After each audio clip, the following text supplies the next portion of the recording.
ব্যাংকে বাংলাদেশিদের টাকার পাহাড়, আমানতের পরিমাণ 12,500 কোটি ছাড়ালো। 2025 সালে জমা হয়েছে 3,500 কোটি টাকার বেশি। এক দশক পর রিজার্ভ চুরি মামলার খসড়া চার্জশিট, সাবেক গভর্নর আতিউর সহ 64 ব্যক্তি প্রতিষ্ঠানের সম্পৃক্ততা যাচাই করছে অ্যাটর্নি জেনারেলের কার্যালয়। বিদেশি নাগরিকও যদি আমাদের বাংলাদেশের কোনো অপরাধের ঘটনায় সংশ্লিষ্ট থাকে তাদের বিচার করা সম্ভব।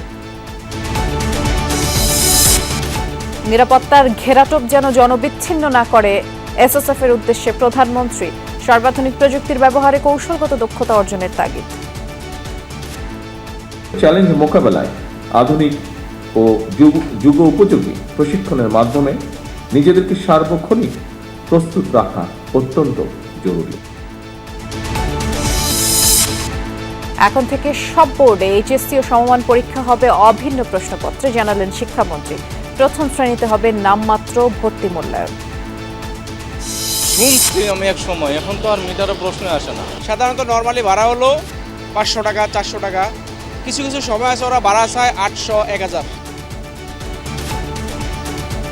রাজধানীর গণপরিবহনে অরাজকতার আরেক নাম সিএনজি অটোরিকশা, মিটার বন্ধ রেখে ভাড়ার নামে নৈরাজ্য, মাথা ব্যথা নেই বিআরটিএর। ভারসাম্যহীন জনবল নিয়ে চলছে স্বাস্থ্য খাত, report population research and training এর। প্রয়োজনের তুলনায় মাত্র 1/3 স্বাস্থ্যকর্মী আছে দেশে।